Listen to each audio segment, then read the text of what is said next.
Përshëndetje, pse vjen kjo grev tash në këtë moment?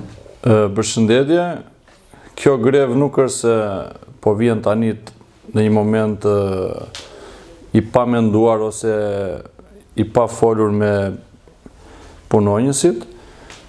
Ne kemi bërë gjithsej këtë vit kemi bërë 3 protesta, kemi bërë në datën 1 maj të vitit 2025, kemi bërë gjithashtu në datën 14-15 shtator, kemi bërë 2 ditë të tjera protest.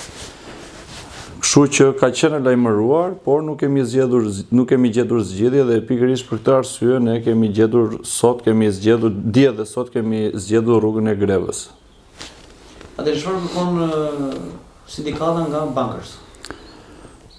Atëherë tashmë kërkesat janë bërë të gjitha publike. Ne kërkojmë nga bankers që të rrisë fondin e pagave për punonjësit me rreth 18%.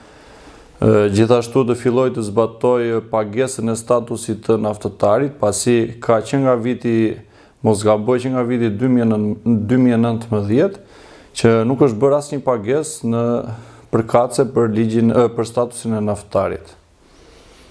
Atëherë, si është gjendja sot e grevistëve në ditën e dytë?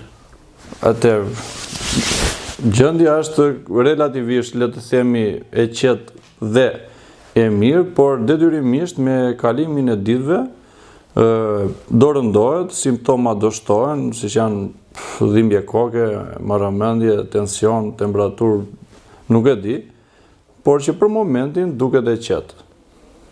Këtu nuk kemi ndonjë ambulancë që të jetë në pritje apo? Deri në këto momente jo, ndoshta nuk e di, duhet të bëhet një kërkesë nga ana jon ose në rast se do kemi ndonjë nga kolegët tanë do të shfaqi simptoma, patjetër që do t'i lajmërojmë. Atëherë për sa naftëtar bëhet fjalë që kërkojnë rritje rroge? Atëherë, i gjithë personeli bankersit, punonjës të bankers, janë rreth 440 punonjës, por kjo përqindje që pritet të arrihet ose të negociohet me kompaninë, do të përdoret më së shumti për punonjësit që punojnë në kushte të vështira dhe që janë punonjës të fushës. Sa varigon rroga e këtyre punonjësve?